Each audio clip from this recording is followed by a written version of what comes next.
Assalamualaikum warahmatullahi wabarakatuh. Nama saya Muhammad Jainal Hasan, sarjana pendidikan Islam dari Universitas Islam Negeri Kiai Haji Ahmad Siddiq, Jember, akan mempersembahkan metodologi pembelajaran akidah akhlak di Madrasah Ibtidaiyah Darussalam Kota Bandung.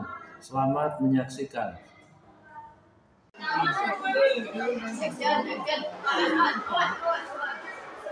Asyik malam hantu. Assalamualaikum warahmatullahi wabarakatuh. Waalaikumsalam warahmatullahi wabarakatuh.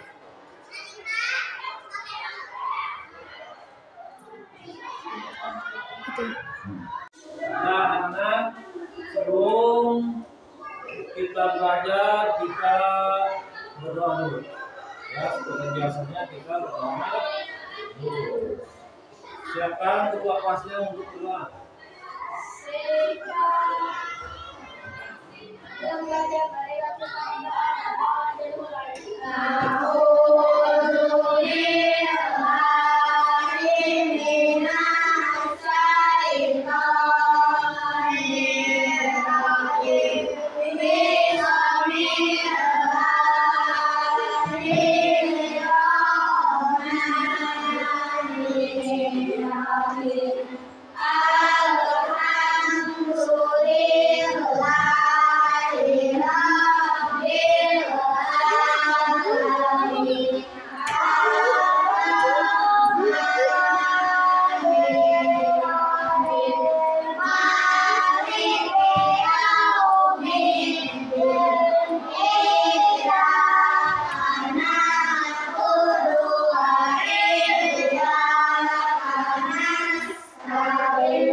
Waalaikumsalam warahmatullahi wabarakatuh. Nah, untuk paketnya.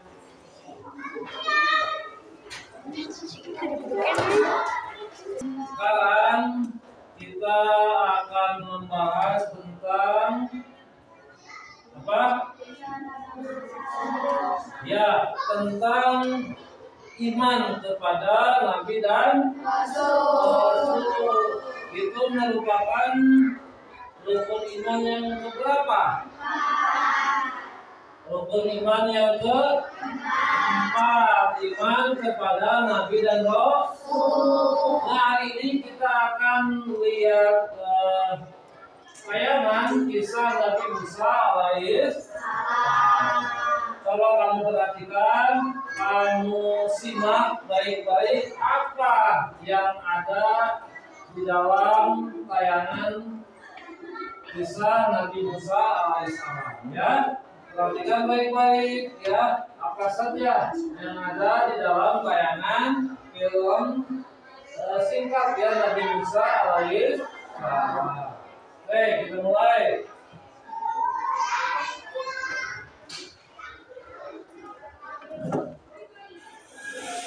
Ya, silakan. Mesir merupakan negara yang besar dan kuat.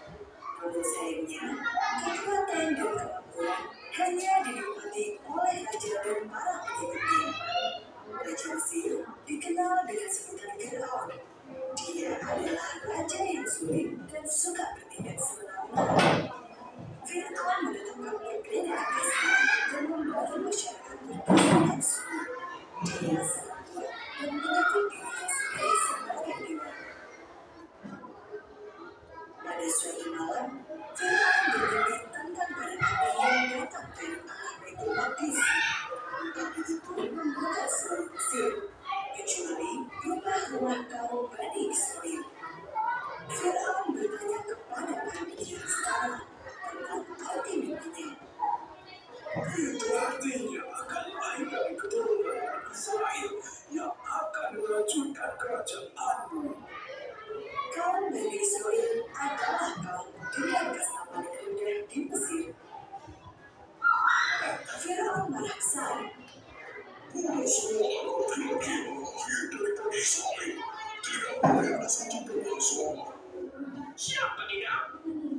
Sejak itu, para prajurit Firaun selalu berkeliling ke rumah-rumah Bani Israel dan membunuh semua bayi laki-laki yang mereka temukan. Karena perintah tersebut, keadaan di Mesir berubah menjadi mengerikan. Kecemasan dan ketakutan menghantui keluarga Imron. 3 bulan yang lalu, Bukaran istrinya melahirkan seorang bayi laki-laki lahir dan sehat. Ketika keduanya sedang berhubungan, datanglah petunjuk dari Allah. Sesungguhnya, jika kamu khawatir, hanya terlihat kesudahannya. Sesungguhnya, kami akan memberikannya kepadamu dan menjadikannya satu-satunya yang harus. Bukaran lantas membalik putranya dengan pakaian hangat dan melemparkannya ke dalam peti kecil. Ketika pemilik Firaun datang, dia menghidupkan kerajaan itu ke sungai. Kamu ikuti kerajaan adikmu, jangan sampai kehilangan. Sang kakak mengaku. Selanjut malam, dia mengikuti kerajaan adiknya itu di sepanjang sungai. Air sungai membawa kerajaan bayi itu ke istana Firaun dan akhirnya ditemukan oleh Asia, istri Firaun. Dia dan para pria membawa bayi itu ke istana. Asia merupakan wanita yang soleh. Dia tidak tega jika harus membunuh bayi yang tidak berdosa. Akhirnya, dia mengangkat bayi itu menjadi anaknya dan memberinya nama Musa, yang artinya diangkat dari air. Dia akan menjadi Nabi Allah. Asia menitipkan Nabi Musa kepada keluarga-keluarga yang sedang menyusui. Jadilah ibu susu bagi anakku. Namun sayangnya, Nabi Musa sama sekali tidak mau menyusu. Hal ini membuat Asia bingung dan khawatir. Kemudian, datanglah kakak Nabi Musa. Kamu tahu seorang wanita yang mungkin saja bisa menyusuinya. Asia pun meminta sang kakak untuk menjemput wanita itu. Wanita yang dimaksud adalah Yukabed, ibunda Nabi Musa sendiri. Ketika Yukabed sampai di istana, Nabi Musa sedang menangis karena lapar. Tapi tangisan itu langsung berhenti ketika Yukabed menggendongnya. Kemudian Nabi Musa menyusu dengan kenyang. Asia bahagia melihat anaknya tertidur pulas. Jadilah ibu susu untuk anakku. Sesuai dengan janji, Allah memberikan anak Yukabed. Nabi Musa tumbuh dengan baik. Dia mendapatkan kasih sayang dari dua orang ibu.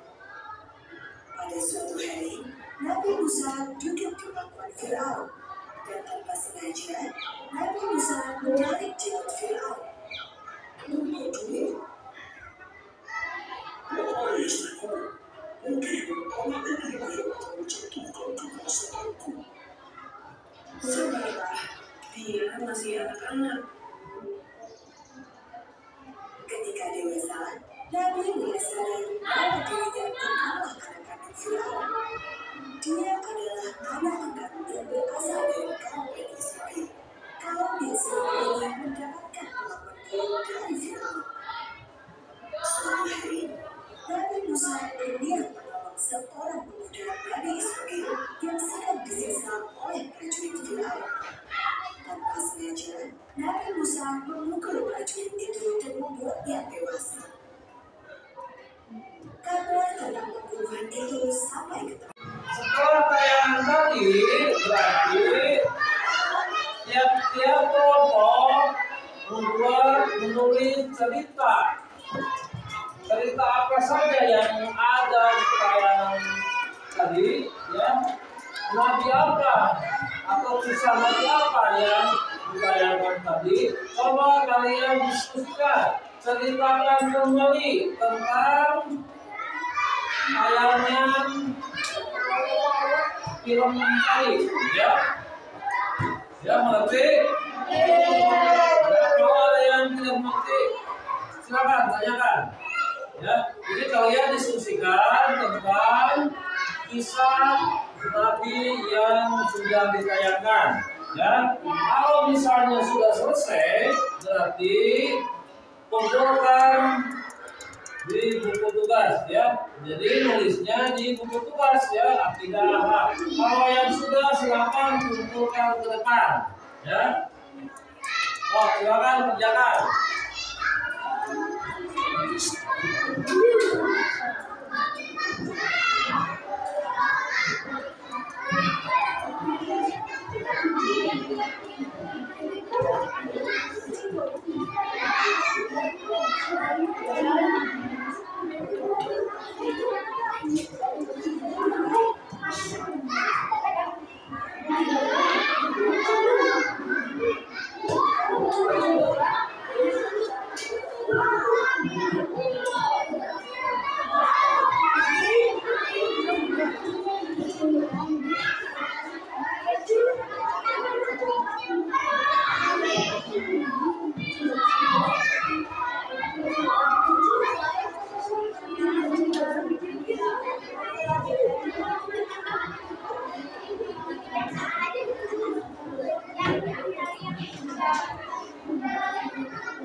Silakan dikumpulkan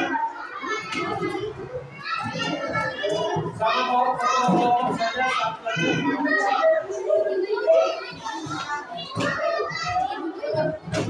Silakan kumpulkan.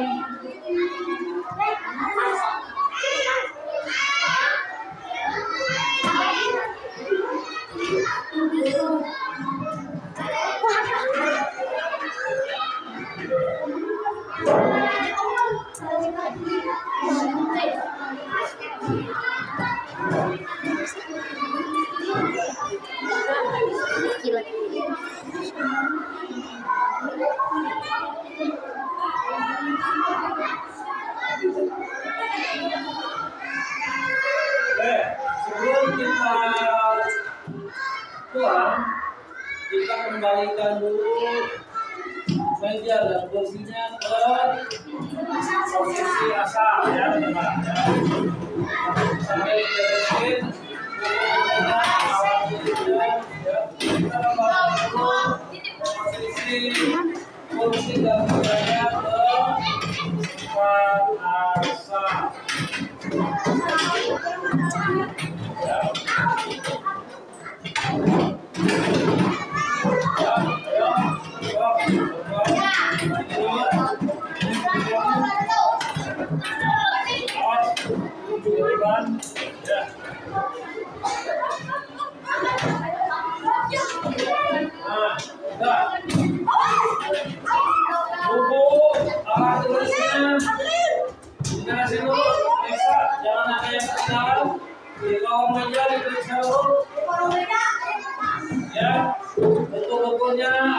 kulitnya. Ya, dimasukin ke tas, dirapikan.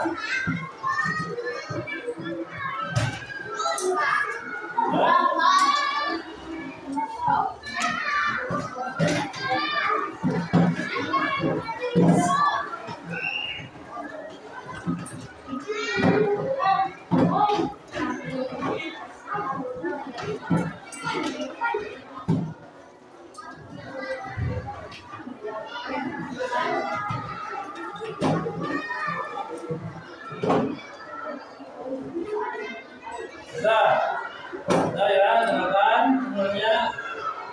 Setelah selesai pembahasan hari ini, ya, alhamdulillah kita bisa menyelesaikannya dengan baik. Sebelum kita pulang, kita seperti biasanya berdoa dulu. Dua tasnya siapin untuk berdoa.